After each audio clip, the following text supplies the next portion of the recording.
ਹਿਰਦੈ ਧਿਆਵੋ, ਹਿਰਦੈ ਧਿਆਵੋ। ਸ੍ਰੀ ਗੁਰੂ ਰਾਮਦਾਸ ਗੁਣ ਗਾਵੋ।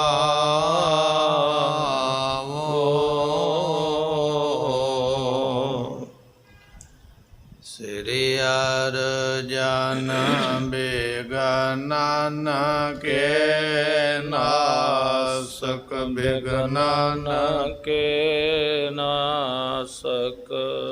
ਸ੍ਰੀ ਹਰਿ ਗੋਬਿੰਦ ਸੁਭ ਸਮਤ ਪ੍ਰਕਾਸ਼ਕ।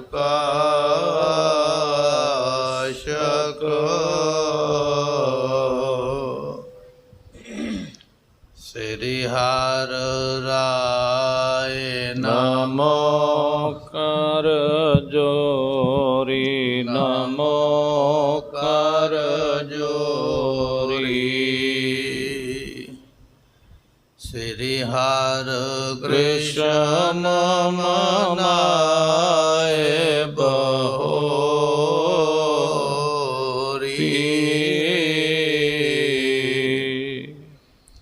ਤੇਗ ਬਹਾਦਰ ਪਰਮ ਕਿਰਪਾਲਾ, ਸਤਿਗੁਰ ਪਰਮ ਕਿਰਪਾਲਾ। ਸ੍ਰੀ ਗੁਰੂ ਗੋਬਿੰਦ ਸਿੰਘ ਵਿਸਾਲਾ।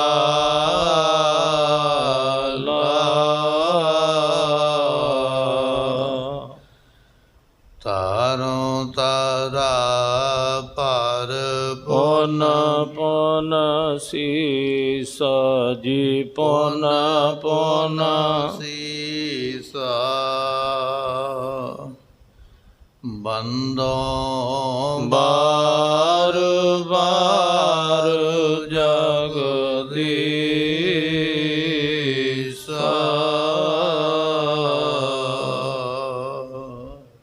ਮੋਨੇ ਕਰ ਆਹਾਰ ਨਹਿ ਖਾਨਾ, ਸਿਲਾ ਨ ਪੂਜੈ ਪਾਨ ਨ ਪਾਨਾ। ਵਰਨਾਸ਼ਰਮ ਕੀ ਰੀਤ ਵਿਰੋਧੀ, ਮਮ ਸਿੱਖ ਕਰਹਿ ਨ ਰਾਖੈ ਸੋਧੀ। ਵਾਹਿਗੁਰੂ ਜੀ ਕਾ ਖਾਲਸਾ, ਵਾਹਿਗੁਰੂ ਜੀ ਕੀ ਫਤਿਹ। ਸਤਿਗੁਰਾਂ ਦੀ ਸਾਜੀ ਨਵਾਜੀ ਗੁਰੂ ਕੀ ਸੰਗਤ। ਧੰਨ ਗੁਰੂ ਗੋਬਿੰਦ ਸਿੰਘ ਮਹਾਰਾਜ ਜੀ ਦਾ ਇਤਿਹਾਸ ਸਰਵਣ ਕਰਦਿਆਂ ਹੋਇਆਂ ਆਪਾਂ ਇਹ ਬਚਨ ਸਰਵਣ ਕੀਤੇ ਸਨ ਕਿ ਭਾਈ ਲਾਹੌਰਾ ਸਿੰਘ ਨਾਮ ਦਾ ਸਿੱਖ ਮਹਾਰਾਜ ਦੇ ਕੋਲੋਂ ਆਪਣੇ ਗੁਨਾਹਾਂ ਦੀ ਮਾਫੀ ਮੰਗਦਾ ਹੈ ਤੇ ਸਤਿਗੁਰਾਂ ਨੇ ਕੁਝ ਬਚਨ ਬਖਸ਼ਿਸ਼ ਕੀਤੇ ਜਿਨ੍ਹਾਂ ਨੂੰ ਮੁਕਤੀਨਾਮਾ ਆਖਿਆ ਜਾਂਦਾ ਹੈ, ਮੁਕਤ ਕਰ ਦੇਣ ਵਾਲੇ ਬਚਨ,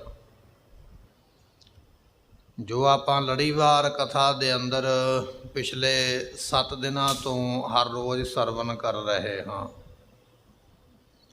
ਅੱਜ ਜਿਵੇਂ ਮਹਾਰਾਜ ਹੋਰ ਅੱਗੇ ਬਖਸ਼ਿਸ਼ ਕਰਦੇ ਮੁਕਤੀਨਾਮੇ ਦੇ, ਅੱਜ ਆਪਾਂ ਸਰਵਣ ਕਰਾਂਗੇ। ਆਓ ਮਨ ਦੇ ਧਿਆਨ ਨੂੰ ਟਿਕਾਈਏ, ਮਿਲ ਕੇ ਆਖੀਏ ਸਤਿਨਾਮ ਸ੍ਰੀ ਵਾਹਿਗੁਰੂ ਸਾਹਿਬ ਜੀ। ਵਰਨਾਸ਼ਰਮ ਕੀ ਰੀਤ ਵਿਰੋਧੀ। ਸਤਿਗੁਰੂ ਪਾਤਸ਼ਾਹ ਬਚਨ ਕਰਦੇ ਕਹਿਣ ਲੱਗੇ ਜਿਹੜਾ ਵਰਨ ਅਤੇ ਆਸ਼ਰਮ ਹੈ। ਵਰਨ ਕੀ ਹੈ? ਜੋ ਤੇਰੀ ਜਾਤ ਹੈ ਉਹਨੂੰ ਵਰਨ ਆਖਿਆ ਜਾਂਦਾ। ਉਹਨਾਂ ਜਾਤਾਂ ਦੀਆਂ ਅੱਗੇ 4 ਕਿਸਮਾਂ ਨੇ, 4 ਕਿਸਮਾਂ ਤੋਂ ਅੱਗੇ ਜਾਤਾਂ ਵੰਡੀਆਂ ਗਈਆਂ। ਪਹਿਲੀ ਜਾਤ ਹੈ ਬ੍ਰਾਹਮਣ। ਬ੍ਰਾਹਮਣਾਂ ਦੇ ਵਿੱਚ ਕੇਵਲ ਇੱਕੋ ਹੀ ਜਾਤ ਹੈ, ਗੋਤਾਂ ਕਈ ਨੇ, 18 ਤੋਂ ਵੱਧ ਗੋਤਾਂ ਨੇ ਬ੍ਰਾਹਮਣਾਂ ਦੀਆਂ। ਪਰ ਜਦੋਂ ਵਰਨ ਦੀ ਗੱਲ ਕਰਾਂਗੇ, ਗੋਤ ਦੀ ਗੱਲ ਕਰਾਂਗੇ, ਤੇ ਬ੍ਰਾਹਮਣਾਂ ਦੀ ਇੱਕੋ ਹੀ ਜਾਤ ਹੈ। ਦੂਜੀ ਜਾਤ ਜਿਹੜੀ ਹੈ ਉਹ ਖੱਤਰੀਆਂ ਦੀ ਮੰਨੀ ਹੈ। ਖੱਤਰੀਆਂ ਦੇ ਵਿੱਚ ਗੋਤਾਂ ਕਈ ਪਰ ਜਾਤ ਇੱਕ ਹੈ।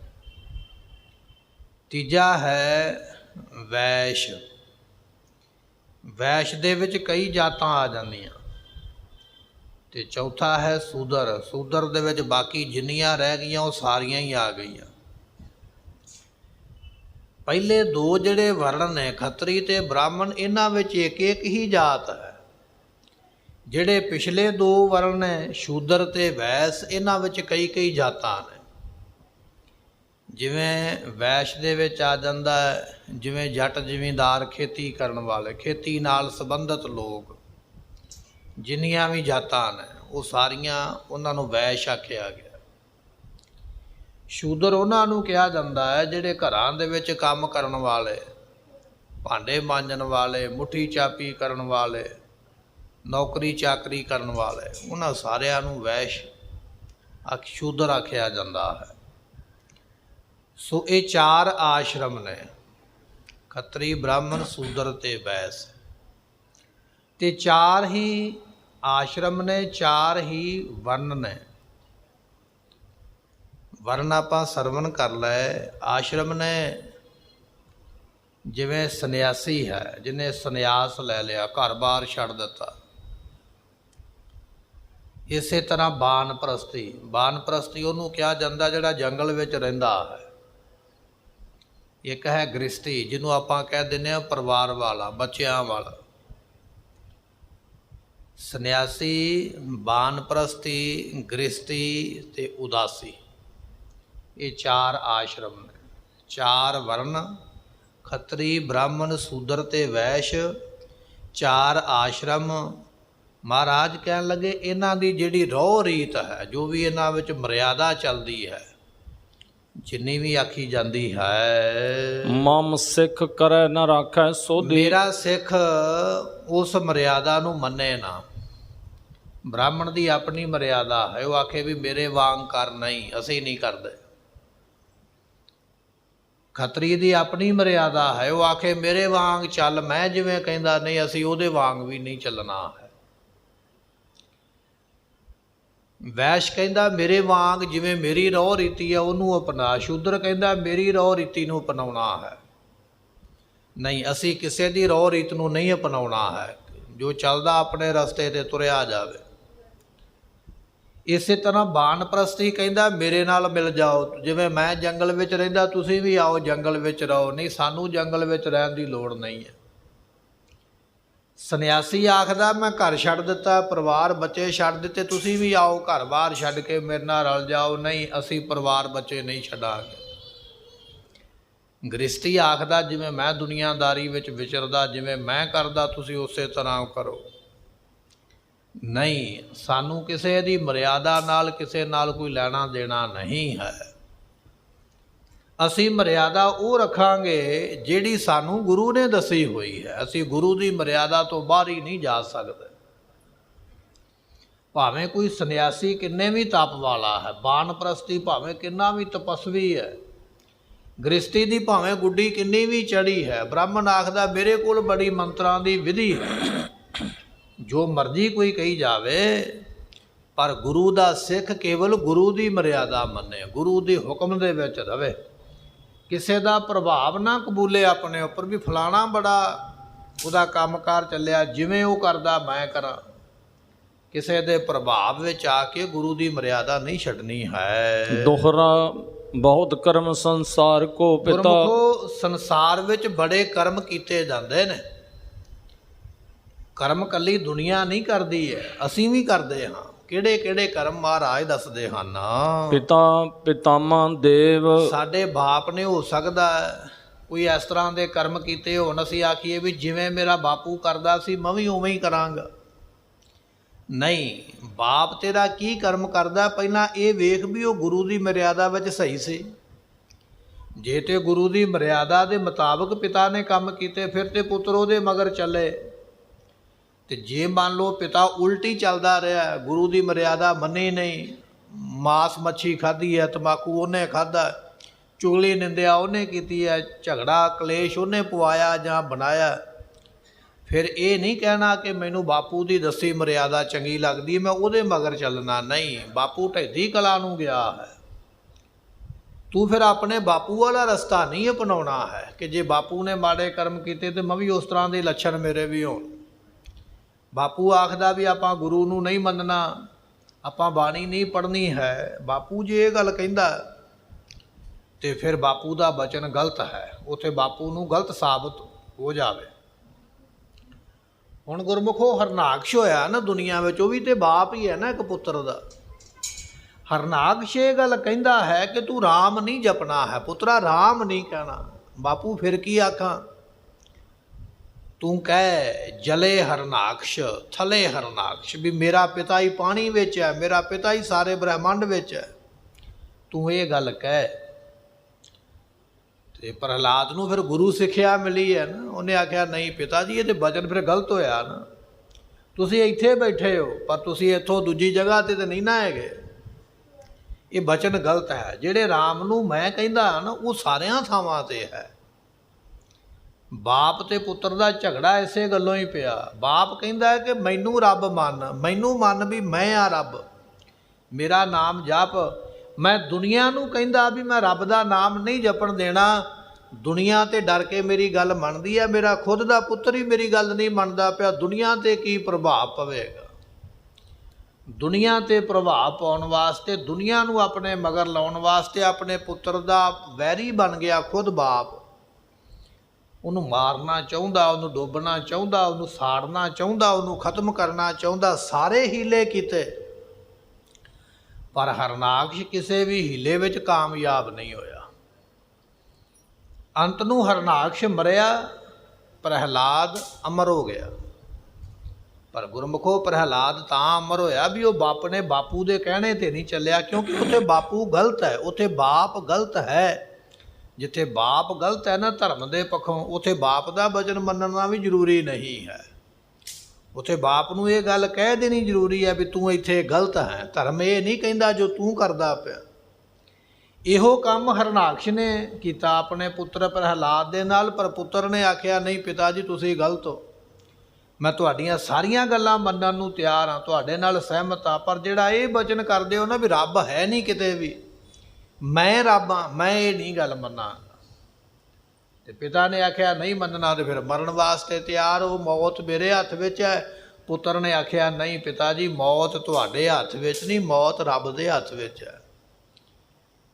ਤੇ ਗੁਰੂ ਅਰਜਨ ਸਾਹਿਬ ਮਹਾਰਾਜ ਨੇ ਇਹੋ ਹੀ ਲਿਖਿਆ ਨਾ, ਮਾਰੈ ਰਾਖੈ ਏਕੋ ਆਪ ਮਾਨੁ ਕੈ ਕਿਛ ਨਾਹੀ ਹਾਥ।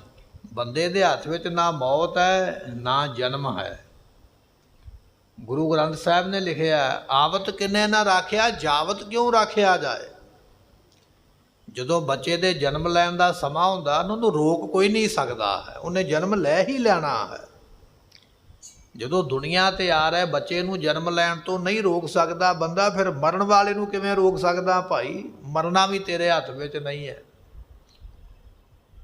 ਜਨਮ ਰੋਕਣਾ ਵੀ ਤੇਰੇ ਹੱਥ ਵਿੱਚ ਨਹੀਂ ਹੈ। ਮਾਰੈ ਰਾਖੈ ਏਕੋ ਆਪ ਮਾਨੁ ਕੈ ਕਿਛ ਨਾਹੀ ਹਾਥ। ਪਿਤਾ ਨੇ ਆਖਿਆ ਮੈਂ ਤੇਰੀ ਇਹ ਗੱਲ ਝੂਠੀ ਸਾਬਤ ਕਰ ਦਿਆਂਗਾ।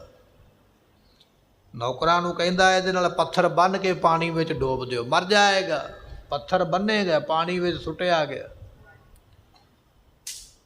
ਮਹਾਰਾਜ ਕਹਿਣ ਲੱਗੇ ਰਾਜਾ ਰਾਮ ਮਾਇਆ ਫੇਰਿਓ। ਪ੍ਰਮਾਤਮਾ ਜਿਹੜਾ ਹੈ ਨਾ ਮਾਇਆ ਉਹਦੇ ਹੁਕਮ ਦੇ ਵਿੱਚ ਹੈ, ਉਹ ਜੋ ਮਰਜ਼ੀ ਕਰ ਸਕਦਾ, ਜੋ ਮਰਜ਼ੀ ਕਰਾ ਸਕਦਾ। ਪੱਥਰ ਦਾ ਕੰਮ ਹੈ ਡੁੱਬਣਾ। ਪਰਮਾਤਮਾ ਨੇ ਇਹੋ ਜਿਹੀ ਕਲਾ ਵਰਤਾਈ ਹੈ, ਅੱਜ ਪੱਥਰ ਤਰਦਾ ਪਿਆ ਫੁੱਲ ਵਾਂਗ ਪਾਣੀ ਦੇ ਵਿੱਚ, ਸਗੋਂ ਉਹਨੂੰ ਵੀ ਨਾਲ ਤਾਰਦਾ ਪਿਆ ਜਿਹਦੇ ਪੈਰਾਂ ਨਾਲ ਬੱਧਾ ਹੋਇਆ। ਰਾਜਾ ਰਾਮ ਮਾਇਆ ਫੇਰੀ। ਪਰਮਾਤਮਾ ਦੀ ਮਾਇਆ ਇਹੋ ਜਿਹੀ ਹੈ ਜਦੋਂ ਮਰਜ਼ੀ ਫੇਰ ਕੇ ਜਿੱਧਰ ਮਰਜ਼ੀ ਲਾ ਸਕਦਾ ਹੈ। ਡੁੱਬਣ ਵਾਲਾ ਪੱਥਰ ਤਰਦਾ ਪਿਆ। ਸਿਪਾਹੀਆਂ ਨੇ ਆਖਿਆ ਨਹੀਂ ਮਰਿਆ। ਕਹਿਣ ਲੱਗਾ ਲੱਕੜਾਂ ਦੀ ਚਿਖਾ ਤਿਆਰ ਕਰੋ। ਸਕੀ ਭੂਆ ਨੇ ਸਾਥ ਦਿੱਤਾ, ਭੈਣ ਦਾ ਭਰਾ ਦਾ ਸਾਥ ਭੈਣ ਨੇ ਦਿੱਤਾ। ਕਹਿਣ ਲੱਗੀ ਭਰਾਵਾ ਫਿਕਰ ਨਾ ਕਰ, ਤੇਰੇ ਪੁੱਤਰ ਨੂੰ ਮਰਵਾਉਣ ਵਿੱਚ ਮੈਂ ਤੇਰਾ ਪੂਰਾ ਸਾਥ ਦਿਆਂਗੀ। ਮੇਰੇ ਕੋਲ ਇੱਕ ਚਾਦਰ ਹੈ, ਮੈਂ ਕੋਈ ਤਪ ਕੀਤਾ ਸੀ, ਮੈਨੂੰ ਚਾਦਰ ਮਿਲੀ ਹੈ। ਜਦੋਂ ਮੈਂ ਚਾਦਰ ਦੀ ਬੁੱਕਲ ਮਾਰ ਲਵਾਂ ਮੈਨੂੰ ਲੱਕੜਾਂ ਦੀ ਅੱਗ ਸਾੜ ਨਹੀਂ ਸਕਦੀ। ਮੈਂ ਤੇਰੇ ਇਸ ਪੁੱਤਰ ਨੂੰ ਆਪਣੀ ਝੋਲੀ ਵਿੱਚ ਲੈ ਕੇ ਲੱਕੜਾਂ ਤੇ ਬੈਠਾਂਗੀ। ਜੇ ਲੱਕੜਾਂ ਨੂੰ ਲੱਗੇਗੀ ਅੱਗ, ਮੈਂ ਚਾਦਰ ਦੀ ਬੁੱਕਲ ਮਾਰ ਲਵਾਂਗੀ, ਇਹਨੂੰ ਬਾਹਰ ਕੱਢ ਦਿਆਂਗੀ, ਇਹ ਸੜ ਜਾਏਗਾ। ਬਾਪ ਵੀ ਮਾਰਨਾ ਚਾਹੁੰਦਾ, ਸਭ ਜੱਗ ਵੈਰੀ ਹੋਏ ਤੇ ਭੂਆ ਵੀ ਸਾਥ ਨਾ ਰਲ ਗਈ ਵੀ ਚੱਲ ਠੀਕ ਹੈ ਭਤੀਜਾ ਮਾਰ ਦਈਏ। ਜਦੋਂ ਚਿਖਾ ਤੇ ਬਿਠਾ ਕੇ ਅੱਗ ਲਾਈ ਨਾ, ਮਹਾਰਾਜ ਕਹਿਣ ਲੱਗੇ ਰਾਜਾ ਰਾਮ ਮਾਇਆ ਫੇਰੀ। ਰੱਬ ਨੇ ਇਹੋ ਜਿਹੀ ਕਲਾ ਵਰਤਾਈ, ਜਿਹੜੀ ਚਾਦਰ ਭੂਆ ਨੇ ਲੈਣੀ ਸੀ ਨਾ ਉਹ ਭਤੀਜੇ ਦੇ ਉੱਪਰ ਆ ਗਈ। ਭੂਆ ਸੜ ਗਈ, ਭਤੀਜਾ ਬਚ ਗਿਆ। ਵਾਹਿਗੁਰੂ। ਉਹ ਮਰ ਗਈ ਉਹਨਾਂ ਲੱਕੜਾਂ ਦੇ ਵਿੱਚ। ਜਿਹੜਾ ਦੂਜੇ ਦਾ ਬੁਰਾ ਸੋਚਦਾ ਨਾ, ਤਾਂ ਹੀ ਮਹਾਰਾਜ ਨੇ ਆਖਿਆ ਨਾ ਪਰਕਾ ਬੁਰਾ ਨਾ ਰੱਖ ਚੀਤ, ਨਾ ਰਾਖੋ ਚੀਤ। ਸਾਰੇ ਜਾਣੇ ਆਖੀਏ ਨਾ ਪਰਕਾ ਬੁਰਾ ਨਾ ਰੱਖ ਚੀਤ। ਇਸ ਤਰ੍ਹਾਂ ਨਾ ਥੋੜਾ ਬੰਦਾ ਸਾਵਧਾਨ ਰਹਿੰਦਾ, ਫਿਰ ਧਿਆਨ ਵੀ ਟਿਕਿਆ ਰਹਿੰਦਾ। ਭੂਆ ਮਰੀ ਹੈ, ਭਤੀਜਾ ਬਚਿਆ। ਹੁਣ ਗੁੱਸਾ ਆ ਗਿਆ, ਸਿਪਾਹੀਆਂ ਨੂੰ ਕਹਿੰਦਾ ਵੀ ਉੱਚੇ ਪਹਾੜ ਤੋਂ ਥੱਲੇ ਸੁੱਟ ਦਿਓ। ਇਹ ਗੁਰੂ ਗ੍ਰੰਥ ਸਾਹਿਬ ਨੇ ਲਿਖਿਆ ਵੀ ਇਹ ਸਜ਼ਾ ਦਿੱਤੀਆਂ ਗਈਆਂ। ਉੱਚੇ ਪਹਾੜ ਤੋਂ ਥੱਲੇ ਸੁੱਟਿਆ। ਉਹ ਇਸ ਤਰ੍ਹਾਂ ਆਉਂਦਾ ਪਿਆ ਜਿਵੇਂ ਕੋਈ ਜਾਨਵਰ ਖੰਭਾਂ ਦੇ ਨਾਲ ਨਹੀਂ ਉੱਡਦਾ, ਬੜੇ ਆਰਾਮ ਨਾਲ ਥੱਲੇ ਆ ਕੇ ਧਰਤੀ ਤੇ ਬੈਠ ਗਿਆ, ਕੁਝ ਨਹੀਂ ਹੋਇਆ। ਜਦੋਂ ਤਿੰਨਾਂ ਕੋਸ਼ਿਸ਼ਾਂ ਵਿੱਚ ਉਹ ਕਾਮਯਾਬ ਨਹੀਂ ਨਾ ਹੋਇਆ ਤੇ ਫਿਰ ਉਹਨੇ ਆਖਿਆ ਵੀ ਜੇ ਹੋਰ ਕੋਈ ਨਹੀਂ ਤੇ ਮੈਂ ਮਾਰਾਂਗਾ, ਕਿਉਂਕਿ ਮੈਂ ਤਪੀ ਹਾਂ, ਮੈਂ ਜਪੀ ਹਾਂ, ਮੈਨੂੰ ਵਰ ਮਿਲੇ ਨੇ, ਮੇਰੇ ਕੋਲ ਤਾਕਤ ਹੈ। ਤਲਵਾਰ ਕੱਢ ਕੇ ਆਖਿਆ, ਕਹਿਣ ਲੱਗਾ ਦੱਸ ਤੇਰਾ ਖੁਦਾ ਰੱਬ ਕਿੱਥੇ ਆ ਜਿਹੜਾ ਤੈਨੂੰ ਬਚਾਵੇ? ਲੈ ਮੈਂ ਤੇਰੇ ਤੇ ਤਲਵਾਰ ਦਾ ਵਾਰ ਕਰਦਾ ਹਾਂ, ਮੇਰੀ ਤਲਵਾਰ ਤੋਂ ਤੈਨੂੰ ਬਚਾਵੇਗਾ ਕੋਈ ਨਹੀਂ। ਤੇ ਗੁਰਮੁਖੋ ਤਲਵਾਰ ਕੱਢਣ ਲੱਗਿਆ 1 ਸਕਿੰਟ ਲੱਗਦਾ, 2 ਲੱਗ ਗਏ ਹੋਣਗੇ। ਤੇ ਉਸ ਤਲਵਾਰ ਨੂੰ ਕੱਢ ਕੇ ਤੇ ਉੱਪਰ ਲਿਜਾ ਕੇ ਮਾਰਨ ਲੱਗਿਆ 2-4 ਸਕਿੰਟ ਹੋਰ ਲੱਗ ਗਏ ਹੋਣਗੇ। ਇੰਨਾ ਕੋਈ ਸਮਾਂ ਲੱਗਾ, ਕੋਈ 2-4-5 ਸਕਿੰਟਾਂ ਦੀ ਖੇਡ ਹੈ ਤਲਵਾਰ ਦਾ ਵਾਰ ਕਰਨ ਦੇ ਵਾਸਤੇ। ਪਰ ਉਹ ਤਲਵਾਰ ਦਾ ਵਾਰ ਭਗਤ ਪ੍ਰਹਿਲਾਦ ਦੀ ਧੌਣ ਤੱਕ ਨਹੀਂ ਗਿਆ। ਰੱਬ ਨੇ ਆ ਕੇ ਤਲਵਾਰ ਫੜ ਲਈ ਅੱਗੋਂ ਵੀ ਬਸ ਤੇਰਾ ਜ਼ੋਰ ਨਹੀਂ ਹੈ। ਫਿਰ ਰੱਬ ਨੇ ਉਹਨੂੰ ਮਾਰਿਆ। ਭਾਵ ਇਹ ਹੈ ਜੇ ਬਾਪ ਗਲਤ ਹੈ ਨਾ ਜਿੱਥੇ, ਤੇ ਉੱਥੇ ਗਲਤ ਕਹਿਣਾ ਬਣਦਾ ਹੈ। ਤੇ ਉਹ ਪ੍ਰਹਿਲਾਦ ਨੇ ਕਿਹਾ ਜਿੱਥੇ ਬਾਪ ਧਰਮ ਤੋਂ ਅਧੂਰਾ ਹੈ, ਖਾਲੀ ਹੈ, ਧਰਮ ਤੋਂ ਹੀਣ ਹੈ, ਉੱਥੇ ਬਾਪ ਨੂੰ ਸਮਝਾਉਣਾ ਚਾਹੀਦਾ। ਨਹੀਂ ਸਮਝਦਾ ਬਾਪ ਦੇ ਮਗਰ ਨਹੀਂ ਲੱਗਣਾ। ਨਹੀਂ ਤੇ ਪ੍ਰਹਿਲਾਦ ਕਹਿੰਦਾ ਵੀ ਠੀਕ ਹੈ, ਜਿਵੇਂ ਮੇਰਾ ਪਿਓ ਕਹਿੰਦਾ, ਮੈਨੂੰ ਕੀ ਹੈ, ਮੈਂ ਇਹਦਾ ਨਾਂ ਲਈ ਜਾਂਦਾ, ਵੈਸੇ ਵੀ ਤੇ ਪਿਓ ਦਾ ਨਾਂ ਲੈਂਦਾ ਹੀ ਆ। ਪਰ ਨਹੀਂ, ਬਾਪੂ ਗਲਤ ਹੈ। ਬਾਬਾ ਬੰਦਾ ਸਿੰਘ ਬਹਾਦਰ ਨੂੰ ਗੁਰਦਾਸ ਨੰਗਲ ਦੀ ਗੜੀ ਦੇ ਵਿੱਚ ਘੇਰਾ ਪੈ ਗਿਆ। ਕੁਝ ਸਿੰਘ ਸ਼ਹੀਦੀਆਂ ਪਾ ਗਏ।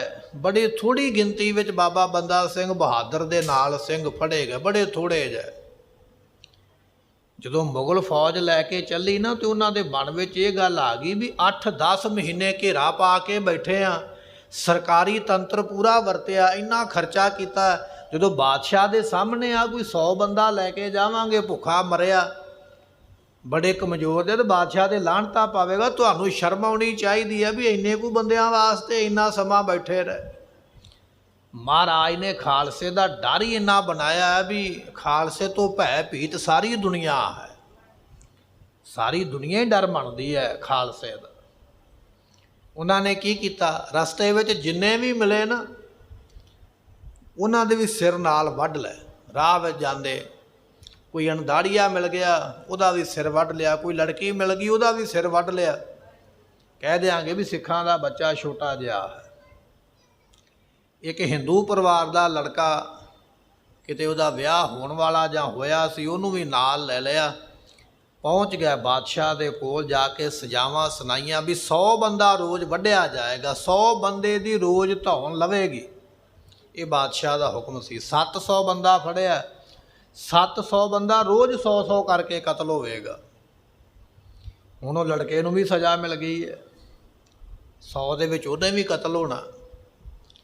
ਉਹਦੀ ਮਾਂ ਨੇ ਭੱਜ ਨੱਠ ਕਰਕੇ ਨੰਬਰਦਾਰਾਂ ਨੂੰ ਕਹਿ ਕੇ, ਸ਼ਾਹੂਕਾਰਾਂ ਨੂੰ ਕਹਿ ਕੇ, ਇਲਾਕੇ ਦੇ ਕਿਸੇ ਵਜ਼ੀਰ ਨੂੰ ਕਹਿ ਕੇ, ਕਾਗਜ਼ ਪੱਤਰ ਇਕੱਠੇ ਕਰਕੇ ਬਾਦਸ਼ਾਹ ਤੱਕ ਫਰਿਆਦ ਲੈ ਕੇ ਪਹੁੰਚ ਗਈ। 2-4 ਦਿਨਾਂ ਦੇ ਵਿੱਚ ਕਹਿਣ ਲੱਗੀ, ਬਾਦਸ਼ਾਹ ਮੇਰਾ ਪੁੱਤਰ ਹਿੰਦੂ ਹੈ, ਮੈਂ ਵੀ ਹਿੰਦੂ ਹਾਂ, ਇਹਦਾ ਬਾਪ ਵੀ ਹਿੰਦੂ, ਇਹ ਸਿੱਖ ਨਹੀਂ।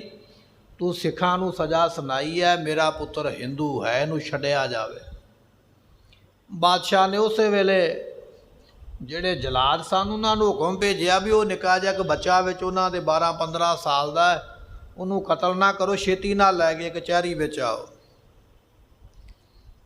ਜਦੋਂ ਕਚਹਿਰੀ ਵਿੱਚ ਲਿਆਂਦਾ ਗਿਆ, ਬਾਦਸ਼ਾਹ ਨੇ ਪੁੱਛਿਆ ਵੀ ਤੂੰ ਕਿਉਂ ਮਰਨਾ ਚਾਹੁੰਦਾ ਹੈ? ਤੇ ਸਿੱਖਾਂ ਦੀ ਸਜ਼ਾ ਮਿਲੀ ਹੈ, ਤੂੰ ਹਿੰਦੂ ਆ, ਸਾਨੂੰ ਦੱਸ ਦਿੰਦਾ ਤੈਨੂੰ ਛੱਡ ਦਿੰਦੇ।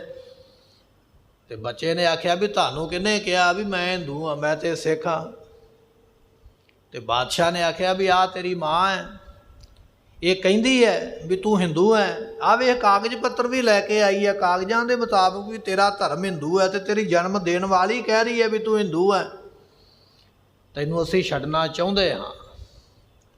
ਤੇ ਬੱਚੇ ਨੇ ਆਖਿਆ, ਕਹਿਣ ਲੱਗਾ ਇਹ ਮੇਰੀ ਮਾਂ ਨਹੀਂ, ਇਹ ਤੇ ਝੂਠ ਬੋਲਦੀ ਪਈ ਹੈ, ਮੈਨੂੰ ਗੁਰੂ ਗੋਬਿੰਦ ਸਿੰਘ ਮਹਾਰਾਜ ਦੀ ਗੋਦ ਦਿਸਦੀ ਪਈ ਹੈ, ਮੈਨੂੰ ਛੇਤੀ ਨਾਲ ਮੇਰਾ ਸਿਰ ਵੱਢੋ, ਮੇਰੇ ਭਰਾ ਅੱਗੇ ਚਲੇ ਗਏ, ਮੈਂ ਰਹਿ ਗਿਆ ਪਿੱਛੇ, ਮੈਂ ਵੀ ਧਰਮ ਤੋਂ ਕੁਰਬਾਨ ਹੋਵਾਂ ਤੇ ਜਾ ਕੇ ਧੰਨ ਗੁਰੂ ਗੋਬਿੰਦ ਸਿੰਘ ਮਹਾਰਾਜ ਜੀ ਦੀ ਗੋਦੀ ਦਾ ਆਨੰਦ ਪ੍ਰਾਪਤ ਕਰਾਂ। ਸਤਿ ਸ਼੍ਰੀ ਅਕਾਲ। ਮਾਂ ਚਾਹੁੰਦੀ ਹੈ ਕਿ ਮੇਰਾ ਪੁੱਤਰ ਬਚ ਜਾਵੇ, ਇਹ ਸਿੱਖ ਧਰਮ ਵਿੱਚ ਹੈ ਹੀ ਨਹੀਂ। ਪੁੱਤਰ ਸੋਚਦਾ ਹੁਣ ਭਲਾ ਮੇਰਾ ਇਹਦੇ ਵਿੱਚ ਹੈ ਕਿ ਮੈਂ ਸਿੱਖਾਂ ਦੇ ਨਾਲ ਕੁਰਬਾਨ ਹੋ ਕੇ ਗੁਰੂ ਗੋਬਿੰਦ ਸਿੰਘ ਮਹਾਰਾਜ ਦੀਆਂ ਖੁਸ਼ੀਆਂ ਲਵਾਂ। ਕਹਿਣ ਲੱਗਾ ਮੇਰੀ ਮਾਂ ਠੀਕ ਨਹੀਂ, ਕਹਿੰਦੀ ਇਹ ਝੂਠ ਬੋਲਦੀ ਹੈ। ਮਾਂ ਦਾ ਵਿਰੋਧ ਕਰਤਾ ਪੁੱਤਰ ਨੇ, ਮੌਤ ਸਾਹਮਣੇ ਹੈ। ਇਹ ਦੁਨੀਆ ਦੀਆਂ ਦੋ ਵੱਡੀਆਂ ਉਦਾਹਰਨਾਂ ਨੇ, ਇਹਨਾਂ ਦਾ ਤੁਹਾਨੂੰ ਵਿਸ਼ੇਸ਼ਣ ਜਿਹੜਾ ਗ੍ਰੰਥਾਂ ਵਿੱਚ ਮਿਲੇਗਾ। ਕੋਈ ਆਪਣੇ ਕੋਲੋਂ ਸੁਣਾਈ ਹੋਈ ਕਹਾਣੀ ਨਹੀਂ ਹੈ, ਗ੍ਰੰਥਾਂ ਵਿੱਚ ਲਿਖੀ ਗਈ ਹੈ। ਬਚਨ ਇਹ ਆ ਗਿਆ ਵੀ ਜਦੋਂ ਤੁਸੀਂ ਧਰਮ ਦੇ ਵਿੱਚ ਚੱਲਣਾ ਚਾਹੁੰਦੇ ਹੋ ਨਾ, ਜੇ ਤੁਹਾਡਾ ਬਾਪ ਰੋਕਦਾ ਹੈ ਨਾ, ਮਾਂ ਰੋਕਦੀ ਹੈ ਨਾ ਧਰਮ ਤੋਂ ਚੱਲਣ ਤੋਂ, ਜਾਂ ਉਹ ਆਪ ਗਲਤ ਪਾਸੇ ਚੱਲਦੇ ਨੇ, ਤੇ ਇਹ ਨਹੀਂ ਕਹਿਣਾ ਵੀ ਹੁਣ ਮੈਂ ਵੀ ਇਹਨਾਂ ਦੇ ਮਗਰ ਹੀ ਚੱਲਾਂ। ਨਹੀਂ, ਉੱਥੇ ਮਾਂ ਬਾਪ ਨੂੰ ਰੋਕਣਾ ਹੈ ਵੀ ਇਹ ਗਲਤ ਹੈ। ਜੇ ਉਹ ਨਹੀਂ ਰੁਕਦੇ ਤੇ ਆਪ ਨਹੀਂ ਜਾਣਾ ਹੈ। ਪਰ ਅਸੀਂ ਕੀ ਸੋਚਦੇ ਹਾਂ, ਜੋ ਬਾਪੂ ਨੇ ਮਰਿਆਦਾ ਚਲਾਈ, ਜੋ ਬੇਬੇ ਨੇ ਚਲਾਈ, ਉਹਦੇ ਮਗਰ ਹੀ। ਜੇ ਮਾਤਾ, ਦਾਦੀ, ਮਾਂ ਕਿਸੇ ਦੇ ਦੀਵਾ ਜਗਾਉਂਦੀ ਹੈ, ਜਾ ਕੇ ਪੀਰ ਦੇ ਨੌਣ ਵੀ ਉਹ ਦੀਵਾ ਚੁੱਕਿਆ, ਧੀ ਨੇ ਵੀ ਦੀਵਾ ਚੁੱਕ ਲਿਆ ਵੀ ਸਾਡੀ ਦਾਦੀ ਨੇ ਜਲਾਇਆ, ਅਸੀਂ ਵੀ ਉਹ ਕੰਮ ਕਰੀਏ। ਬਾਪ ਨੇ ਕਿਤੇ ਜਾ ਕੇ ਕੋਈ ਇਸ ਤਰ੍ਹਾਂ ਦੇ ਪੀਰ ਫਕੀਰ ਦੀ ਮੰਨਤਾ ਮੰਨੀ ਹੈ, ਕੋਈ ਚਾਦਰ ਚੜ੍ਹਾਈ ਹੈ, ਕੋਈ ਪ੍ਰਸ਼ਾਦ ਚੜ੍ਹਾਇਆ, ਤੇ ਪੁੱਤਰ ਨੇ ਆਖਿਆ ਮੈਂ ਵੀ ਉੱਥੇ ਹੀ ਜਾਵਾਂਗਾ। ਨਹੀਂ, ਇਹ ਬਚਨ ਨਹੀਂ ਹੈ। ਬਚਨ ਇਹ ਹੈ ਜਿੱਥੇ ਮਾਂ ਬਾਪ ਧਰਮ ਤੋਂ ਟੇਢੇ ਨੇ, ਪਰੇ ਨੇ, ਗਲਤ ਨੇ, ਉਹਨਾਂ ਨੂੰ ਰੋਕਣਾ ਬਣਦਾ ਹੈ। ਜੇ ਉਹ ਨਹੀਂ ਰੁਕਦੇ ਤੇ ਉਹਨਾਂ ਨੂੰ ਜਾਣ ਦਿਓ ਜਿੱਧਰ ਜਾਂਦੇ, ਪਰ ਆਪ ਨਹੀਂ ਉਸ ਪਾਸੇ ਚੱਲਣਾ ਹੈ। ਸਤਿਗੁਰੂ ਬਖਸ਼ਿਸ਼ ਕਰਦੇ, ਕਹਿਣ ਲੱਗੇ ਤੇਰਾ ਪਿਤਾ ਵੀ ਜਾ ਸਕਦਾ ਤੇ ਪਿਤਾਮਾ ਨਾਮ ਹੁੰਦਾ ਗੁਰਮੁਖੋ ਦਾਦੇ ਦਾ, ਦਾਦਾ ਵੀ ਹੋ ਸਕਦਾ ਕੋਈ ਗਲਤ ਕੰਮ, ਗਲਤ ਰਸਤੇ ਚੱਲਿਆ ਹੋਵੇ, ਦਾਦੇ ਦੇ ਰਾਹ ਬਾਪ ਚੱਲਿਆ ਹੋਵੇ, ਤੇ ਇਹਦਾ ਮਤਲਬ ਇਹ ਨਹੀਂ ਵੀ ਸਾਡੀਆਂ ਦੋ ਪੀੜ੍ਹੀਆਂ ਉੱਧਰ ਨੂੰ ਚੱਲੀਆਂ ਤੇ ਮੈਂ ਵੀ ਉੱਧਰ ਨੂੰ ਚੱਲਾਂ। ਨਹੀਂ, ਉੱਥੇ ਆਪਣੀ ਮੱਤ ਦੇ ਨਾਲ ਸੋਚਣਾ ਹੈ ਵੀ ਗਲਤ ਕੀ ਹੈ ਤੇ ਸਹੀ ਕੀ ਹੈ। 10ਵੇਂ ਪਾਤਸ਼ਾਹ ਦਾ ਇਹ ਹੁਕਮ ਹੈ। ਤੇ ਤੀਜਾ ਬਚਨ ਮਹਾਰਾਜ ਨੇ ਲਿਖਿਆ, ਦੇਵ ਨਹਿ ਮਾਨੈ। ਕਈਆਂ ਦੇ ਕੁੱਲ ਗੁਰੂ ਹੁੰਦੇ ਨੇ, ਉਹ ਪੀੜ੍ਹੀ ਦਰ ਪੀੜ੍ਹੀ ਕਿਸੇ ਗੁਰੂ ਨੂੰ ਮੰਨਦੇ ਹੋ, ਗੁਰੂ ਦੀਆਂ ਵੀ ਅੱਗੇ ਪੀੜ੍ਹੀਆਂ ਚੱਲਦੀਆਂ, ਗੱਦੀਆਂ ਚੱਲਦੀਆਂ। ਉਹ ਫਿਰ ਜਿਹੜਾ ਕੁੱਲ ਗੁਰੂ ਹੁੰਦਾ ਉਹ ਕਹਿੰਦਾ ਨਹੀਂ ਇਸ ਤਰ੍ਹਾਂ ਨਹੀਂ, ਇਸ ਤਰ੍ਹਾਂ ਕਰੋ। ਜੇ ਕੁੱਲ ਗੁਰੂ ਵੀ ਇਹ ਗੱਲ ਕਹਿੰਦਾ ਹੈ ਤੇ ਉੱਥੇ ਤੇਰਾ ਕੰਮ ਹੈ ਵੀ ਉਹਦਾ ਬਚਨ ਨਹੀਂ ਮੰਨਣਾ ਹੈ। ਕੁੱਲ ਗੁਰੂ ਜੋ ਮਰਜ਼ੀ ਕਹੀ ਜਾਵੇ, ਤੇਰਾ ਬਚਨ ਇਹ ਆ ਗੁਰੂ ਦਾ ਬਚਨ ਮੰਨਣਾ। ਭਾਈ ਤਿਲਕੂ ਰਹਿੰਦਾ ਨਾ ਇੱਕ ਨਗਰ ਵਿੱਚ, ਉੱਥੇ ਇੱਕ ਜੋਗੀ ਆ ਗਿਆ। ਜੋਗੀ ਦੇ ਦਰਸ਼ਨ ਕਰਨ ਵਾਸਤੇ ਉਹਨੇ ਆਖਿਆ ਜਿਹੜਾ ਮੇਰੇ ਦਰਸ਼ਨ ਕਰੇਗਾ ਉਹਨੂੰ 1 ਮਹੀਨਾ ਸਵਰਗ ਮਿਲਣਗੇ। ਸਾਰਾ ਪਿੰਡ ਹੀ ਤੁਰ ਪਿਆ ਵੀ ਜੋਗੀ ਦੇ ਦਰਸ਼ਨ ਕਰੀਏ। ਪਤਾ ਕਰਾਇਆ, ਕਹਿਣ ਲੱਗੇ ਵੀ ਇੱਕ ਸਿੱਖ ਹੈ, ਉਹ ਨਹੀਂ ਆਇਆ ਦਰਸ਼ਨ ਕਰਨ ਵਾਸਤੇ। ਜੋਗੀ ਦੂਜੀ ਵਾਰੀ ਕਹਿੰਦਾ ਵੀ ਜਿਹੜਾ ਮੇਰੇ ਦਰਸ਼ਨ ਕਰੇਗਾ ਉਹਨੂੰ 1 ਸਾਲ ਸਵਰਗ ਮਿਲੇਗਾ। ਬਾਕੀ ਚਲੇ ਗਏ, ਸਿੱਖ ਨਹੀਂ ਗਿਆ। ਤੀਜੀ ਵਾਰੀ ਆਂਦਾ ਵੀ ਜਿਹੜਾ ਆਵੇਗਾ 10 ਸਾਲ, ਉਹ ਵਾਧਾ ਗਿਆ ਸਵਰਗਾਂ ਦਾ, ਉਹ ਦਿਨ ਵਧਾਈ ਗਿਆ ਵੀ ਸਿੱਖ ਹੁਣ ਆ ਜਾਏਗਾ, ਹੁਣ ਆ ਜਾਏਗਾ, ਹੁਣ ਆ ਜਾਏਗਾ। ਜਦੋਂ ਜੋਗੀ ਨੇ ਸਾਰਾ ਜ਼ੋਰ ਲਾ ਲਿਆ ਨਾ, ਕਈ ਲੋਕ ਆ ਵੀ ਗਏ ਭਾਈ ਤਿਲਕੂ ਦੇ ਘਰ ਵਿੱਚ ਵੀ, ਭਾਈ ਤਿਲਕੂ ਜੋਗੀ ਆਇਆ, ਬੜਾ ਪਹੁੰਚਿਆ, ਕਰਾਮਾਤੀ ਹੈ, ਬੜਾ ਜਪੀ ਤਪੀ ਹੈ, ਇੰਨਾ ਲੰਮਾ ਸਵਰਗ ਦਿੰਦਾ ਪਿਆ, ਤੂੰ ਕਿਉਂ ਨਹੀਂ ਚੱਲਦਾ? ਭਾਈ ਤਿਲਕੂ ਜੀ ਕਹਿਣ ਲੱਗੇ ਵੀ ਮੈਨੂੰ ਨਹੀਂ ਸਵਰਗ ਚਾਹੀਦਾ, ਇਹ ਤੇ ਨਿੱਕੀਆਂ ਗੱਲਾਂ ਕਰਦਾ ਪਿਆ, ਮੈਂ ਤੇ ਸੱਚਖੰਡ ਜਾਣਾ ਚਾਹੁੰਦਾ, ਇਹ ਮੈਨੂੰ ਸਵਰਗ 'ਚ ਲੈ ਕੇ ਤੁਰਿਆ ਫਿਰਦਾ, ਮੈਂ ਕਿਉਂ ਸਵਰਗ ਜਾਵਾਂ, ਮੈਂ ਨਹੀਂ ਜਾਂਦਾ। ਜੋਗੀ ਨੇ ਲਾਲਚ ਬੜੇ ਦਿੱਤੇ, ਸਿੱਖ ਨਹੀਂ ਗਿਆ। ਜੋਗੀ ਚੱਲ ਪਿਆ ਚਿਮਟਾ ਚੁੱਕ ਕੇ, ਕਹਿਣ ਲੱਗਾ ਵੀ ਜੇ ਉਹ ਦਰਸ਼ਨ ਕਰਨ ਹੀ ਆਇਆ ਤੇ ਮੈਂ ਉਹਨੂੰ ਘਰੇ ਜਾ ਕੇ ਦਰਸ਼ਨ ਦੇ ਕੇ ਆਉਂਦਾ। ਉਹ ਘਰੇ ਦਰਸ਼ਨ ਦੇਣ ਆਪ ਹੀ ਆ ਗਿਆ। ਭਾਈ ਤਿਲਕੂ ਦਾ ਦਰਵਾਜ਼ਾ ਖੜਕਾਇਆ, ਆਵਾਜ਼ ਦਿੱਤੀ, ਮੈਂ ਫਲਾਣਾ ਜੋਗੀ ਆ, ਮੇਰੇ ਦਰਸ਼ਨ ਕਰ, ਤੈਨੂੰ ਲੰਮੇਰਾ ਸਮਾਂ ਸਵਰਗ ਦਿਆਂਗਾ। ਤੇ ਭਾਈ ਤਿਲਕੂ ਨੇ ਦਰਵਾਜ਼ਾ ਨਹੀਂ ਖੋਲ੍ਹਿਆ, ਕਹਿਣ ਲੱਗਾ ਮੈਂ ਨਹੀਂ ਤੇਰੇ ਕਰਦਾ ਦਰਸ਼ਨ, ਦੌੜ ਜਾ ਜਿੱਧਰੋਂ ਆਇਆ ਹੈ, ਮੈਂ ਆਪਣੇ ਗੁਰੂ ਦੇ ਦਰਸ਼ਨ ਕਰਾਂਗਾ। ਮੇਰਾ ਗੁਰੂ ਮੈਨੂੰ ਸੱਚਖੰਡ ਦੀ ਪ੍ਰਾਪਤੀ ਕਰਾਉਣ ਵਾਲਾ, ਮੈਂ ਕਿਉਂ ਸਵਰਗਾ ਜਾਵਾਂ? ਮੈਂ ਆਪਣੇ ਗੁਰੂ ਤੋਂ ਬਿਨਾਂ ਐਰੇ ਗਹਿਰੇ ਨੱਥੂ ਖਹਿਰੇ ਦੇ ਦਰਸ਼ਨ ਕਿਉਂ ਕਰਾਂ? ਤੂੰ ਜੋਗੀ ਹੋਵੇਂਗਾ ਠੀਕ ਹੈ, ਜਪੀ ਹੋਵੇਂਗਾ ਠੀਕ ਹੈ, ਤਪੀ ਹੋਵੇਂਗਾ ਠੀਕ ਹੈ, ਜਾ ਚਲੇ ਜਾ। ਜਦੋਂ ਜੋਗੀ ਨੇ ਸਾਰਾ ਜ਼ੋਰ ਲਾ ਲਿਆ ਨਾ, ਸਿੱਖ ਨਹੀਂ ਮੰਨਿਆ, ਲਾਲਚ ਉਹਨੇ ਸਾਰੇ ਦਿੱਤੇ। ਫਿਰ ਜੋਗੀ ਨੇ ਆਖਿਆ, ਕਹਿਣ ਲੱਗਾ ਵੀ ਇੱਕ ਵਾਰੀ ਦਰਵਾਜ਼ਾ ਤੇ ਖੋਲ, ਚੱਲ ਤੂੰ ਨਾ ਸਵਰਗਾਂ ਦਾ ਕੁਝ ਨਾ ਲੈ, ਮੇਰੇ ਕੋਲੋਂ ਕੁਝ ਨਾ ਲੈ, ਮੈਂ ਤੈਨੂੰ ਕੁਝ ਨਹੀਂ ਦਿੰਦਾ, ਪਰ ਇੱਕ ਵਾਰੀ ਦਰਵਾਜ਼ਾ ਤੇ ਖੋਲ, ਮੈਂ ਤੈਨੂੰ ਮਿਲਣਾ ਚਾਹੁੰਦਾ। ਦਰਵਾਜ਼ਾ ਖੋਲ੍ਹਿਆ। ਜੋਗੀ ਨੇ ਆਖਿਆ, ਮੈਂ ਇੰਨੀਆਂ ਤੈਨੂੰ ਦਿੱਤੀਆਂ, ਆਫਰ ਦਿੱਤੇ ਤੈਨੂੰ ਵੀ ਆਹ ਮਿਲੇਗਾ ਮਿਲੇਗਾ ਮਿਲੇਗਾ, ਤੂੰ ਕੁਝ ਵੀ ਨਹੀਂ ਮੰਨਿਆ। ਤੇ ਭਾਈ ਤਿਲਕੂ ਨੇ ਆਖਿਆ, ਮੇਰਾ ਗੁਰੂ ਪੂਰਾ ਹੈ, ਮੈਂ ਪੂਰੇ ਗੁਰੂ ਦਾ ਸਿੱਖ ਹਾਂ। ਮੇਰੇ ਗੁਰੂ ਦਾ ਬਚਨ ਇਹ ਹੈ ਵੀ ਆਪਣੇ ਗੁਰੂ ਤੋਂ ਬਿਨਾਂ ਕਿਸੇ ਦੇ ਦਰਸ਼ਨ ਨਹੀਂ ਕਰਨੇ, ਆਪਣੇ ਗੁਰੂ ਤੋਂ ਵੱਡਾ ਕਿਸੇ ਨੂੰ ਨਹੀਂ ਮੰਨਣਾ, ਆਪਣੇ ਗੁਰੂ ਤੋਂ ਬਿਨਾਂ ਕਿਸੇ ਦੀ ਪੂਜਾ ਨਹੀਂ ਕਰਨੀ। ਮੈਂ ਕਿਉਂ ਕਰਾਂ? ਮੇਰਾ ਗੁਰੂ ਮੈਨੂੰ ਸੱਚਖੰਡ ਲਿਜਾਣ ਵਾਲਾ ਹੈ। ਜਦੋਂ ਇਹ ਬਚਨ ਸੁਣਿਆ ਨਾ, ਉਹ ਜੋਗੀ ਨੇ ਭਾਈ ਤਿਲਕੂ ਨੂੰ ਮੱਥਾ ਟੇਕਿਆ, ਕਹਿਣ ਲੱਗਾ ਤੂੰ ਤਾਂ ਨਹੀਂ ਟੇਕਣਾ, ਮੈਂ ਟੇਕਦਾ ਤੈਨੂੰ, ਮੇਰਾ ਵੀ ਭਲਾ ਕਰ। ਤੇ ਭਾਈ ਤਿਲਕੂ ਕਹਿਣ ਲੱਗਾ, ਮੈਂ ਭਲਾ ਕਰਨ ਵਾਲਾ ਕੌਣ ਆ? ਮੈਂ ਤੇਗਾ ਨਿਮਾਣਾ ਸਿੱਖ, ਜੇ ਭਲਾ ਕਰਾਉਣਾ ਚਾਹਣਾ ਤੇ ਚੱਲ ਮੇਰੇ ਨਾਲ, ਫਿਰ ਆਪਾਂ ਗੁਰੂ ਅਰਜਨ ਦੇਵ ਮਹਾਰਾਜ ਦੇ ਕੋਲ ਚੱਲੀਏ। ਤੇ ਭਾਈ ਤਿਲਕੂ ਜੀ ਉਹ ਸਿੱਖ ਨੂੰ ਲੈ ਕੇ ਗੁਰੂ ਪਾਤਸ਼ਾਹ ਦੇ ਕੋਲ ਆਏ, ਜੋਗੀ ਨੂੰ ਲੈ ਗਏ। ਜੋਗੀ ਨੇ ਗੁਰੂ ਪਾਤਸ਼ਾਹ ਦੇ ਦਰਸ਼ਨ ਕੀਤੇ, ਸਿੱਖੀ ਨੂੰ ਪ੍ਰਾਪਤ ਹੋਇਆ। ਇਹ ਹੈ ਸਿੱਖ ਦੀ ਨਿਸ਼ਾਨੀ। ਤੇ ਸਾਨੂੰ ਤੇ ਕੋਈ ਕਹਿ ਦੇ ਸਹੀ ਵੀ ਉੱਥੇ ਬਾਜ਼ਾਰ ਵਿੱਚ ਕੁਝ ਮਿਲਦਾ ਪਿਆ ਤੇ ਅਸੀਂ ਤਾਂ ਦੌੜੇ ਜਾਵਾਂਗੇ ਉਸੇ ਵੇਲੇ ਵੀ ਗੁਰੂ ਨਾਲ ਬਾਅਦ 'ਚ ਵੇਖਾਂਗੇ, ਪਹਿਲਾਂ ਆਹ ਤੇ ਲਈਏ ਜੋ ਮਿਲਦਾ ਪਿਆ। ਗੁਰੂ ਕਿਹਾ, ਸਿੱਖਾ ਭਾਵੇਂ ਤੈਨੂੰ ਕੁੱਲ ਗੁਰੂ, ਦੇਵ ਗੁਰੂ, ਗੱਦੀਦਾਰ ਗੱਦੀ, ਭਾਵੇਂ ਕਿੰਨੀ ਵੀ ਜਾਰੀ ਗੱਦੀ ਤੇ ਬੈਠਾ ਹੋਇਆ ਕੋਈ ਵਿਅਕਤੀ ਕਵੇ ਨਾ ਵੀ ਤੈਨੂੰ ਆਹ ਮਿਲੇਗਾ ਤੇ ਆ ਜਾ ਮੇਰੇ ਕੋਲ, ਉਹਨਾਂ ਬਚਨਾਂ ਨੂੰ ਨਹੀਂ ਮੰਨਣਾ ਹੈ। ਆਪਣੇ ਗੁਰੂ ਤੋਂ ਬਿਨਾਂ ਕਿਸੇ ਦੂਜੇ ਦੀ ਬਾਤ ਸੁਣ ਕੇ, ਗੱਲ ਸੁਣ ਕੇ ਉਧਰ ਨਹੀਂ ਦੌੜਨਾ ਹੈ। ਨਹਿ ਮਾਨੈ ਸਿੱਖ ਸੀਖ ਲੈ, ਰੱਖ ਭਰੋਸ ਗੁਰਦੇਵ। ਸਾਡਾ ਸਿੱਖ ਆਪਣੇ ਗੁਰੂ ਤੇ ਭਰੋਸਾ ਰੱਖੇ, ਕਿਸੇ ਦੀ ਸਿੱਖਿਆ ਸੀਖ ਨਾ ਮੰਨੇ, ਫਲਾਣੇ ਨੇ ਆਹ ਕੀਤਾ, ਉਹਨੇ ਆਹ ਕੀਤਾ, ਜਿੰਨੇ ਜੋ ਕੀਤਾ ਉਹ ਕਰੀ ਜਾਵੇ, ਮੈਨੂੰ ਕੋਈ ਉਹਦੇ ਨਾਲ ਵਾਸਤਾ ਨਹੀਂ ਹੈ। ਮੇਰਾ ਭਰੋਸਾ ਤੇ ਗੁਰੂ ਦੇ ਉੱਪਰ, ਤੇਰਾ ਭਰੋਸਾ ਪਿਆਰੇ ਮੈਂ ਲਾਡ ਲਡਾਇਆ, ਭੁੱਲੇ ਚੁੱਕੈ ਬਾਰਕ। ਮਹਾਰਾਜ ਅਸੀਂ ਤੇ ਭੁੱਲਣ ਚੁੱਕਣ ਵਾਲੇ ਬਚੇ ਹਾਂ, ਪਰ ਹੈ ਤੁਹਾਡੇ ਤੇ ਸਾਨੂੰ ਤੁਹਾਡੇ ਤੇ ਪੂਰਾ ਭਰੋਸਾ ਹੈ। ਗੁਰੂ ਦੇ ਉੱਪਰ ਭਰੋਸਾ ਰੱਖੇ, ਗੁਰੂ ਤੋਂ ਬਿਨਾਂ ਕਿਸੇ ਨੂੰ ਨਹੀਂ ਮੰਨਣਾ ਹੈ। ਭਾਵੇਂ ਜਨਮ ਦੇਣ ਵਾਲਾ ਪਿਤਾ ਕਵੇ, ਭਾਵੇਂ ਜਨਮ ਦੇਣ ਵਾਲੀ ਮਾਂ ਕਵੇ, ਭਾਵੇਂ ਦਾਦਾ ਕਵੇ ਤੇ ਭਾਵੇਂ ਕੁੱਲ ਗੁਰੂ ਕਵੇ, ਪਰ ਬਚਨ ਉਹ ਮੰਨਣਾ ਹੈ ਜਿਹਦੇ ਵਿੱਚ ਗੁਰੂ ਮਰਿਆਦਾ ਹੋਵੇ। ਇਹ ਮੁਕਤੀਨਾਮੇ ਦੇ ਬਚਨ ਨੇ, ਆਪਾਂ ਇਕੱਲਾ ਸੁਣਨ ਤੱਕ ਨਹੀਂ ਸੀਮਤ ਰਹਿਣਾ, ਇਹਨਾਂ ਬਚਨਾਂ ਦੇ ਉੱਪਰ ਅਮਲ ਕਰਨਾ। ਜੇ ਸਾਨੂੰ ਕੋਈ ਸਾਡਾ ਰਿਸ਼ਤੇਦਾਰ ਕਹੇ ਨਾ ਵੀ ਛੱਡ ਗੁਰੂ ਦਾ ਦਰ, ਆਪਾਂ ਉਧਰ ਨੂੰ ਚੱਲੀਏ। ਜੇ ਆਪਾਂ ਮਾਂ-ਬਾਪ ਦਾ ਵਿਰੋਧ ਕਰਕੇ ਛੱਡ ਸਕਦੇ ਹਾਂ, ਫਿਰ ਰਿਸ਼ਤੇਦਾਰੀ ਵੀ ਛੱਡੀ ਜਾ ਸਕਦੀ ਹੈ, ਪਰ ਗੁਰੂ ਨਹੀਂ ਛੱਡਿਆ ਜਾ ਸਕਦਾ ਹੈ। ਭਗਤ ਪ੍ਰਹਿਲਾਦ ਨੇ ਬਾਪ ਦੇ ਨਾਲ ਵੈਰ ਪਾਉਣਾ ਮਨਜ਼ੂਰ ਕੀਤਾ, ਪਰ ਰੱਬ ਨੂੰ ਨਹੀਂ ਛੱਡਿਆ। ਸ਼ਹੀਦ ਹੋਣ ਵਾਲੇ ਬੱਚੇ ਨੇ ਆਖਿਆ, ਇਹ ਮੇਰੀ ਮਾਂ ਝੂਠ ਬੋਲਦੀ ਹੈ, ਮੈਂ ਸਿੱਖ ਹਾਂ। ਮਾਂ ਦਾ ਰਿਸ਼ਤਾ ਛੱਡਣਾ ਮਨਜ਼ੂਰ ਕੀਤਾ ਹੈ, ਪਰ ਆਪਣੇ ਭਾਵਨਾ ਤੋਂ ਨਹੀਂ ਡੋਲਿਆ ਹੈ, ਗੁਰੂ ਦੇ ਰਾਹ ਤੋਂ ਨਹੀਂ ਡੋਲਿਆ। ਮਹਾਰਾਜ ਕਹਿੰਦੇ ਸਿੱਖ ਦਾ ਜੀਵਨ ਐਸਾ ਹੈ, ਜੋ ਗੁਰ ਕੇ ਘਰ ਜਨਮਿਓ ਵੱਡੇ ਕਹੈ ਜਹ ਬੇਦ।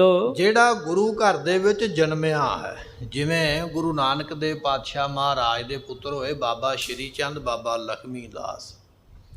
ਗੁਰੂ ਅੰਗਦ ਸਾਹਿਬ ਮਹਾਰਾਜ ਦੇ ਪੁੱਤਰ ਹੋਏ ਨੇ ਬਾਬਾ ਦਾਤੂ ਜੀ, ਬਾਬਾ ਦਾਸੂ ਜੀ।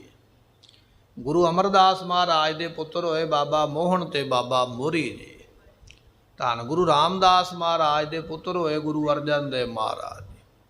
ਜਿਹੜਾ ਗੁਰੂ ਘਰ ਦੇ ਵਿੱਚ ਜਨਮ ਲੈ ਕੇ ਆਇਆ ਹੈ ਨਾ, ਵੇਦ ਵੀ ਇਹ ਗੱਲ ਕਹਿੰਦਾ ਹੈ ਵੀ ਉਹ ਵਿਅਕਤੀ ਪੂਜਣ ਯੋਗ ਹੈ। ਗੁਰੂ ਘਰ ਦੇ ਵਿੱਚ ਜਨਮ ਐਵੇਂ ਨਹੀਂ ਮਿਲ ਜਾਂਦਾ, ਬੜੇ ਜਨਮਾਂ ਦੀ ਤਪੱਸਿਆ ਕਰਕੇ ਫਿਰ ਜਾ ਕੇ ਗੁਰੂ ਦੇ ਘਰ ਜਨਮ ਮਿਲਦਾ ਹੈ। ਤੇ ਗੁਰਮੁਖਾ, ਤੈਨੂੰ ਗੁਰੂ ਗੋਬਿੰਦ ਸਿੰਘ ਮਹਾਰਾਜ ਨੇ ਆਪਣਾ ਪੁੱਤਰ ਆਖਿਆ ਹੈ। ਜਿਹੜਾ ਅੰਮ੍ਰਿਤ ਛਕੇਗਾ, ਗੁਰੂ ਗੋਬਿੰਦ ਸਿੰਘ ਉਹਦਾ ਪਿਤਾ ਹੈ।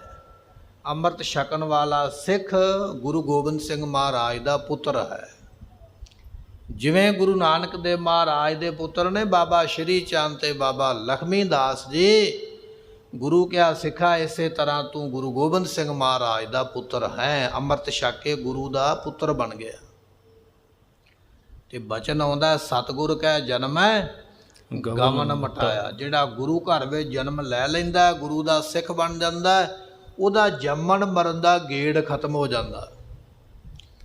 ਤੇ ਜੇ ਆਪਾਂ ਗੁਰੂ ਗੋਬਿੰਦ ਸਿੰਘ ਮਹਾਰਾਜ ਦੇ ਪੁੱਤਰ ਹਾਂ, ਜਿਵੇਂ ਬਾਬਾ ਸ਼੍ਰੀ ਚੰਦ ਤੇ ਲਖਮੀ ਦਾਸ ਨੇ, ਹੁਣ ਗੁਰੂ ਦੇ ਪੁੱਤਰ ਬਣ ਕੇ ਆਪਾਂ ਮੜੀਆਂ ਤੇ ਤੁਰੇ ਫਿਰੀਏ, ਪਖੰਡੀ ਗੁਰੂਆਂ ਨੂੰ ਮੰਨਦੇ ਫਿਰੀਏ, ਜਿਹੜੇ ਫਰਿੱਜਾਂ ਵਿੱਚ ਲੱਗੇ ਹੋਏ ਆਕੜੇ ਪੈ ਨੂੰ ਉਹਨਾਂ ਨੂੰ ਮੰਨਦੇ ਫਿਰੀਏ, ਤੇ ਸ਼ੀਲਨੀ ਦੇ ਪ੍ਰਸ਼ਾਦ ਚੜਾਉਂਦੇ ਫਿਰੀਏ, ਤੇ ਕਦੇ ਪਸ਼ੂਆਂ ਦੀ ਪੂਜਾ ਤੇ ਕਦੇ ਰੁੱਖਾਂ ਦੀ ਪੂਜਾ ਕਰੀਏ, ਤੇ ਫਿਰ ਸ਼ੋਭਾ ਤੇ ਨਹੀਂ ਨਾ ਹੋਵੇਗੀ ਇਸ ਗੱਲ ਵਿੱਚ।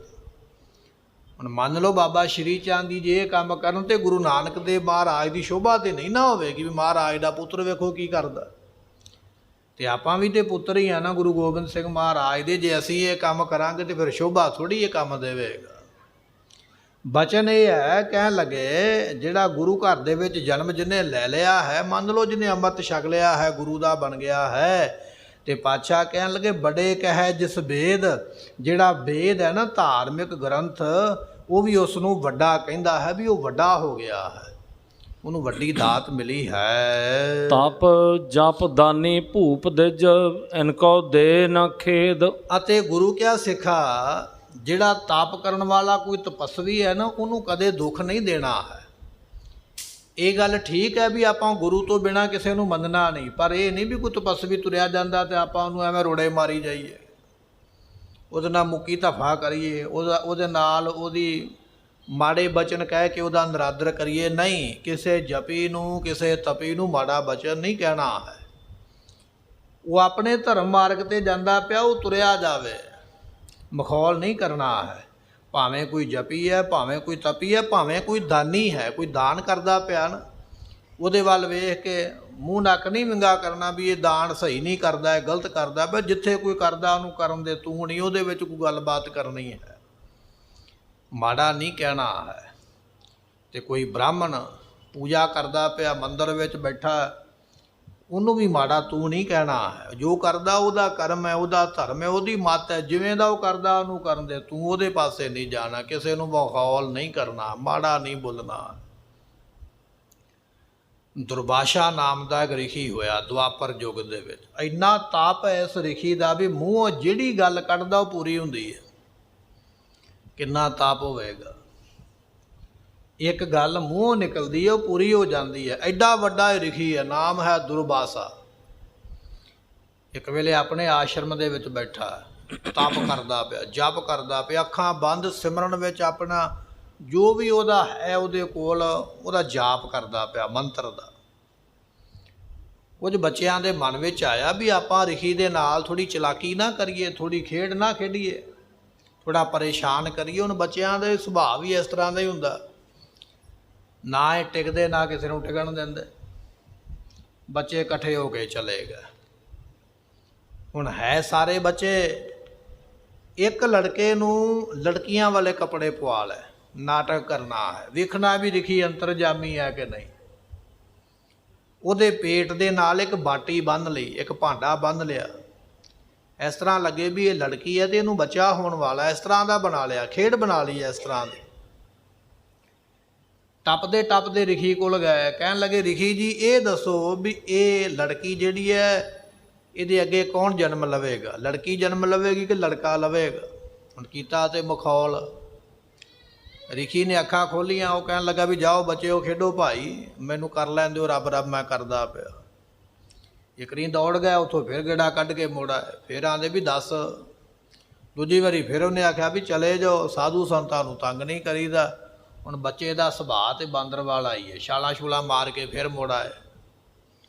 ਕਹਿਣ ਲੱਗੇ ਤੂੰ ਰਿਖੀ ਕਾਹਦਾ? ਤੂੰ ਆਖਦਾ ਮੈਂ ਅੰਤਰਜਾਮੀ, ਮੈਨੂੰ ਆਉਣ ਵਾਲੇ ਸਮੇਂ ਦਾ ਪਤਾ, ਮੈਨੂੰ ਚਲੇ ਗਿਆ ਸਮੇਂ ਦਾ ਪਤਾ, ਬੜਾ ਵੱਡਾ ਤਪਸਵੀ ਬਣਦਾ, ਤੈਨੂੰ ਇਹ ਨਹੀਂ ਪਤਾ ਵੀ ਇਹ ਜਨਮ ਕਿਹਨੇ ਲੈਣਾ ਹੈ। ਉਹਨੂੰ ਗੁੱਸਾ ਆ ਗਿਆ। ਉਹ ਕਹਿਣ ਲੱਗਾ ਇਹਦੇ ਵਿੱਚ ਹੁਣ ਉਹੀ ਜੰਮੇਗਾ ਜਿਹੜਾ ਤੁਹਾਡੀ ਕੁੱਲ ਨਾਸ ਹੀ ਕਰ ਦੇਗਾ, ਤੁਹਾਡੀ ਕੁੱਲ ਹੀ ਨਹੀਂ ਰਵੇਗੀ, ਖਾਨਦਾਨ ਖਤਮ ਹੋ ਜਾਏਗਾ। ਬਚਨ ਨਿਕਲਿਆ, ਡਰ ਗਏ। ਭਗਵਾਨ ਕ੍ਰਿਸ਼ਨ ਜੀ ਨੂੰ ਦੱਸਣ ਲੱਗ ਪਿਆ, ਕਹਿਣ ਲੱਗੇ ਅਸੀਂ ਆਹ ਕਰਤੂਤ ਕਰਕੇ ਆਏ ਆ, ਰਿਖੀ ਨੇ ਆ ਸ਼ਰਾਪ ਦੇ ਦਿੱਤਾ ਹੈ। ਤੇ ਭਗਵਾਨ ਕ੍ਰਿਸ਼ਨ ਜੀ ਨੇ ਬੜਾ ਅਫਸੋਸ ਕੀਤਾ, ਕਹਿਣ ਲੱਗਾ ਜੋ ਰਿਖੀ ਨੇ ਆਖਿਆ ਨਾ ਉਹ ਹੁਣ ਪੂਰਾ ਹੋਣਾ ਹੀ ਹੋਣਾ। ਵਾਕਿਆ ਹੀ ਇਹ ਕੁੱਲ ਖਤਮ ਹੋਣੀ ਹੀ ਹੋਣੀ ਹੈ, ਇਹ ਖਾਨਦਾਨ ਹੀ ਖਤਮ ਹੋ ਜਾਣਾ ਹੈ। ਤੇ ਗੁਰਮੁਖੋ ਵਾਕਿਆ ਹੀ ਉਹ ਖਤਮ ਹੋ ਗਿਆ। ਸੰਤਨ ਸੇਤੀ ਮਸ਼ਕਰੀ ਕੁੱਲ ਡੋਬਣ ਕੀ ਰੀਤ। ਕਿਸੇ ਜਪੀ ਨੂੰ, ਤਪੀ ਨੂੰ, ਪੂਜਾ ਕਰਨ ਵਾਲੇ ਨੂੰ, ਤਪੱਸਿਆ ਕਰਨ ਵਾਲੇ ਨੂੰ, ਦਾਨ ਕਰਨ ਵਾਲੇ ਨੂੰ, ਰੱਬ ਦਾ ਨਾਂ ਲੈਣ ਵਾਲੇ ਨੂੰ, ਭਾਵੇਂ ਉਹ ਕਿਸੇ ਵੀ ਧਰਮ ਦਾ, ਕਿਸੇ ਵੀ ਮਤ ਦਾ ਹੈ, ਕਦੇ ਉਹਨੂੰ ਉੱਚਾ ਨੀਵਾਂ, ਹਾਸੇ ਵਾਲਾ ਜਾਂ ਬੇਇੱਜ਼ਤੀ ਵਾਲਾ, ਨਰਾਦਰ ਵਾਲਾ ਬਚਨ ਕੋਈ ਨਹੀਂ ਕਰਨਾ ਹੈ।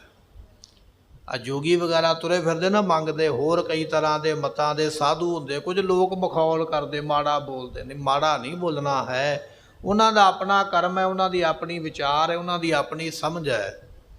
ਪਰ ਗੁਰੂ ਕਾ ਸਿੱਖ ਕਿਸੇ ਨੂੰ ਐਸਾ ਮਾੜਾ ਬਚਨ ਨਾ ਕਹਿਣਾ ਕਰੇ। ਰੋਵੈ ਬੇਦੀ ਬੇਦ ਬਿਨ ਰੋਵੈ ਪਾਪੀ ਲੋਗ। ਤੇ ਸਤਿਗੁਰੂ ਪਾਤਸ਼ਾਹ ਕਹਿਣ ਲੱਗੇ ਜਿਹੜੇ ਬੇਦੀ ਨੇ ਨਾ ਉਹ ਬੇਦ ਬਿਨਾ ਰੋਣਗੇ।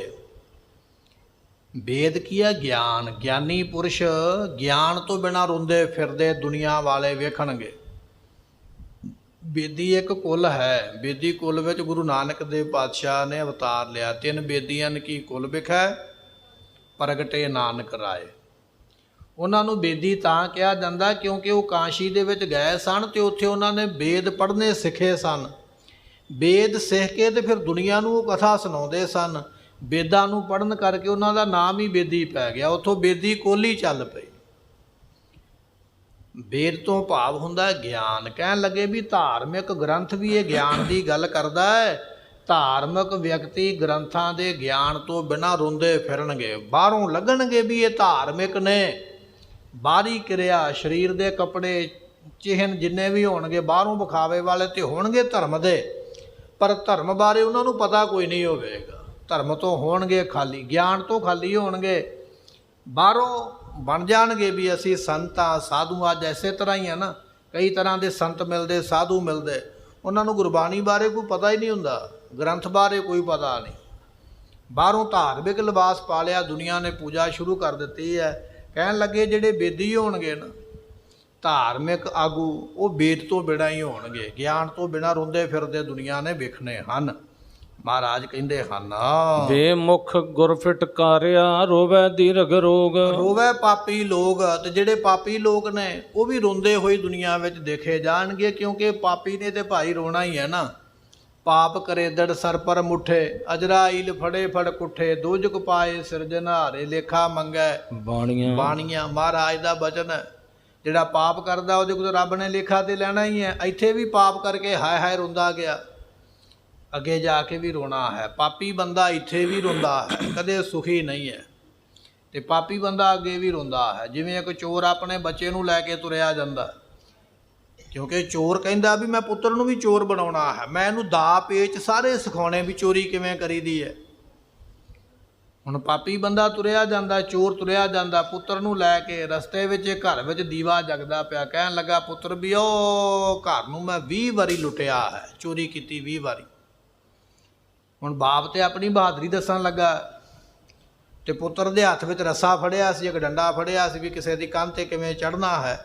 ਉਹਨੇ ਰੱਸਾ ਤੇ ਡੰਡਾ ਉੱਥੇ ਹੀ ਸੁੱਟ ਦਿੱਤਾ, ਵਾਪਸ ਮੁੜ ਪਿਆ।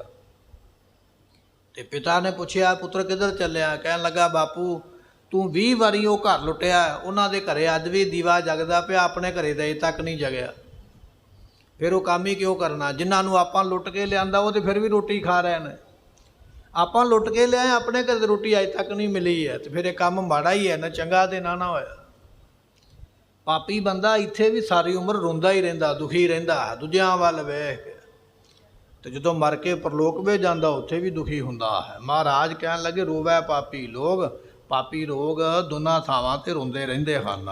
ਬੇਮੁਖ ਗੁਰ ਫਿਟਕਾਰਿਆ ਰੋਵੈ ਦੀਰਘ ਰੋਗ। ਜਿਹੜਾ ਬੇਮੁਖ ਹੈ ਨਾ, ਗੁਰੂ ਵੱਲੋਂ ਫਿਟਕਾਰਿਆ ਗਿਆ, ਗੁਰੂ ਨੇ ਆਖਿਆ ਵੀ ਇਹ ਫਿਟਕ ਗਿਆ ਹੈ। ਜਿਵੇਂ ਸੱਤਾ ਤੇ ਬਲਵੰਡਾ ਹੋਏ, ਮਹਾਰਾਜ ਦੇ ਰਾਗੀ ਸਨ, ਬੜਾ ਮਾਣ ਸਨਮਾਨ ਹੈ ਸੰਗਤ ਵਿੱਚ।